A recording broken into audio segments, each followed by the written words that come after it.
There's sheep in this world, and there are wolves in this world. And I know that you two boys are just two weary travelers who lost your way.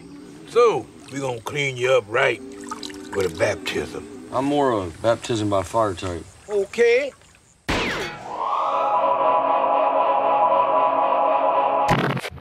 Hello everyone, welcome back to our channel over here at Broke Boy Media, and today we're going to be reviewing Peanut Butter Falcon. Peanut Butter Falcon! Oh, what's the first rule? Party! Party? He's like, don't slow me down. Party? And today I'm joined by Devin. How you doing today, buddy? Doing pretty good. Very productive Saturday today. Ooh, I like it. I like it. It's been pretty productive for me too, more or less. And before we get started today, I just want to let you guys know at home that you can listen to us on Spotify, iTunes, and Anchor, all at Broke Boy Media. Yeah, pretty much. And you can always follow us on Broke Boy Media on Twitter. That's Broke_boy, spelled BOI_media. And yeah, let's just get right into this one. So, the Peanut Butter Falcon, I'm just going to read out the synopsis here for a second. It's like a modern Mark Twain style adventure story. Peanut Butter Falcon tells the story of Zach and a young man with Down syndrome who runs away from a residential nursing home to follow his dream of attending a professional wrestling school of his idol, the saltwater redneck. Yes. A strange turn of events pair him on the road with Tyler, played by Shia LaBeouf, a small-time outlaw on the run, who becomes Zach's friend, Zach's unlikely coach and ally. Together, this is a long synopsis. They went through the deltas, elude capture, drink whiskey, and find God. And convince Eleanor, who's played by Miss Johnson, Dakota Johnson, a kind of nursing home employee charged with Zach's return, to join them on their journey.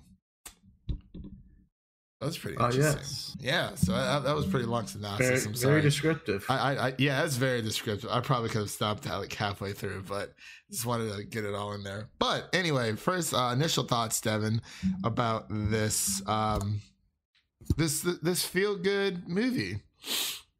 I think whenever the first trailer came out, we were both like really excited for this movie because it just looked so heartwarming. Yeah. I agree, and honestly, like what really got it for me was Shia LaBeouf. It's been a while since we've seen him in anything, and long-term fan ever since. I mean, even Stevens, sure, but when I saw him on Holes, because I read the book when I was younger. He's doing pretty well right now. He's got this one, and he also has his own movie called Honey Boy. Yeah, that looks really good. Yeah, it really does. It might be Shia comeback.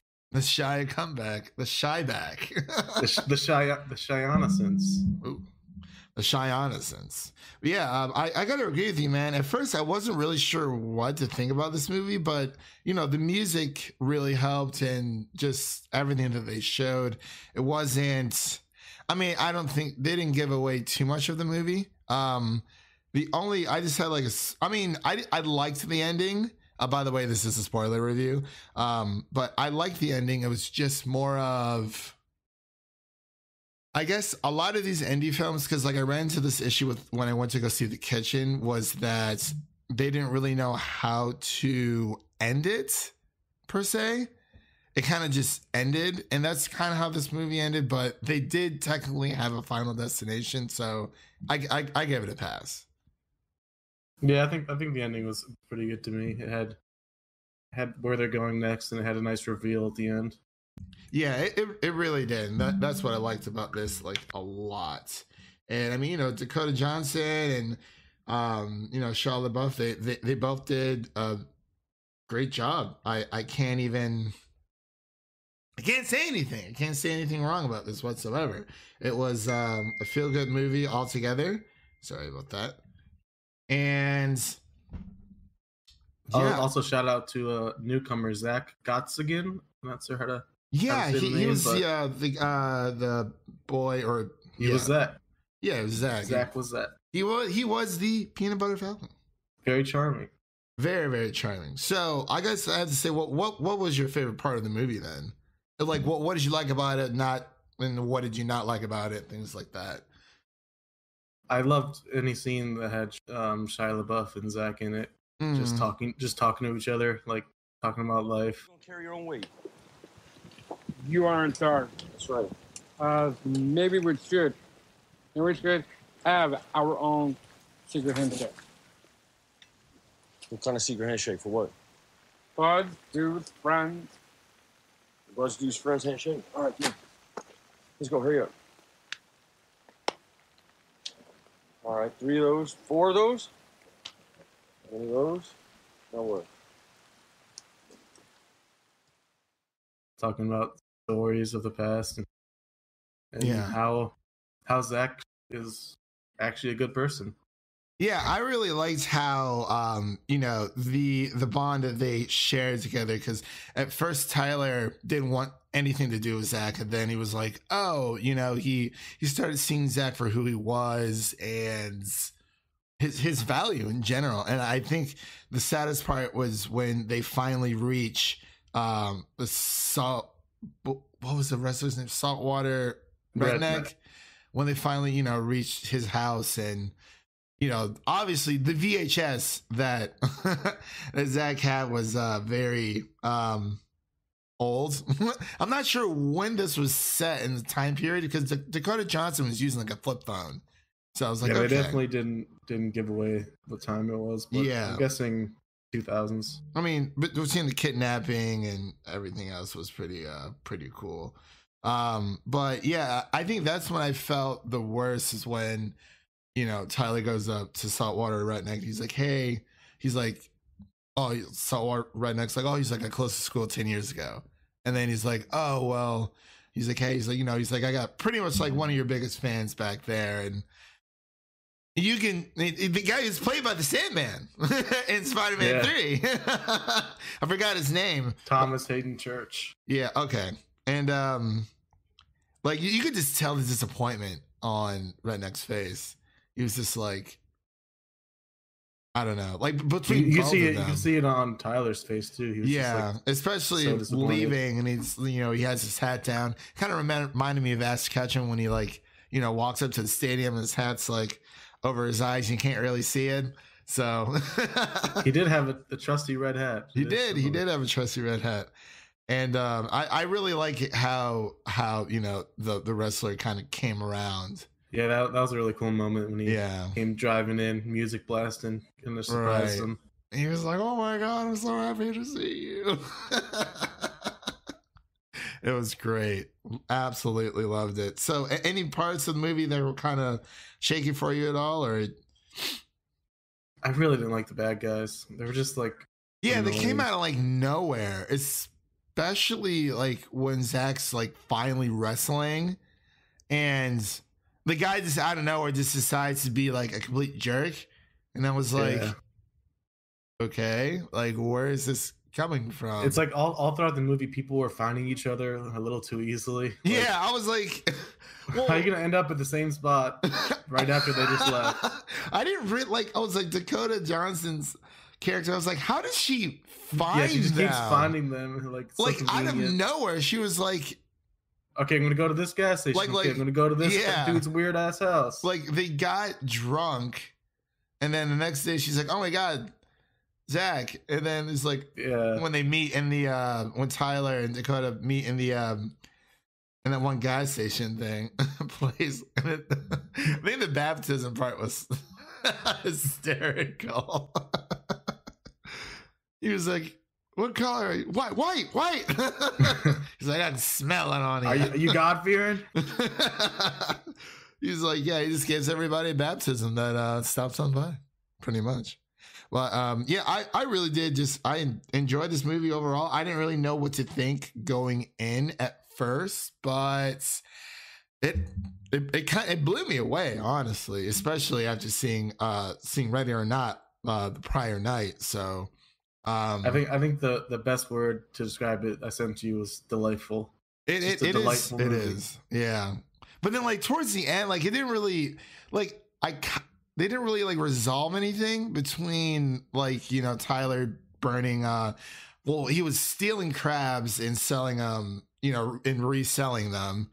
And then they kind of got into like, you know, Tyler's brother and what happened when, you know, I guess Tyler fell asleep on the wheel, like because they went out drinking and he got tired, and that's how his brother died. And then the whole his brother was John Bernthal, which was interesting. Yeah, that was pretty interesting. And then like the two thugs or guys who were like chasing them, like out of nowhere, dude just comes in with a crossbow and just boom. I was like, cool. I was gonna start crying if he actually died.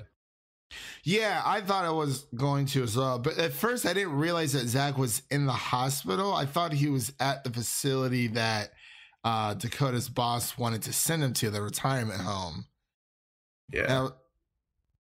And I thought more was going to happen. Sorry, I thought I heard something. And I was like, oh, well, I guess this is what's happening right now. So, but like it kind of just ended. They're like, oh, we made it to Florida. And then you don't see Tyler in the back seat until like the last second. And I was like, oh, okay, cool. I think they did a really good job of developing Tyler, giving him just enough backstory to where you care about him. Yeah. Because that makes the ending like hit that much harder because you're so worried about the outcome. Right. And then when you see him pop up, you just get a sigh of relief. Yeah. He was jacked up though. Did you see that guy? Whew. I was like, he had more than once with that crossbow, man. It didn't really make sense for the bad guy to just keep chasing after him because like all you're getting is revenge. And then so, like he said he was gonna pay him back, and then that one guy is like, "Oh, Tyler's here," and then I was like, "Okay." they're just wasting their time and resources to just go beat this guy up. Like I don't understand. It was like $1,500 of equipment, whatever the guy said, but I don't know, man. It's a party. It's a party. I think probably my favorite specific scene was when they were swimming across the whatever that river was, and when Tyler had him like with the rope, he was pulling him. And then Zach asked if he was gonna die, and then Tyler was like, "Oh yeah, of course, one day it'll happen eventually." Eventually, just make sure there's stories to tell about you. Thought that was really cool. And then after they escaped that ship that almost killed him, Zach was like, "There's a story for you." Like, perfect little exchange. Yeah. They kind of go into the whole, you know, Dakota was a widow. Didn't really seem like a widow because she only mentioned it once. Yeah, there wasn't that much backstory for her. I wish they had a little more. Yeah. But overall, great movie. Great movie. Was there anything else you wanted to touch on before we just close out of this one? Unless there was something you wanted to tell our audience out there, our lovely listeners, watchers. I think that's it. All right. So out of 100, what would you give the score? I mean, this movie. Wow. What would you give the score out of 100? I don't understand the question. 88. 88 buckshots out of 100? Yeah, buckshots.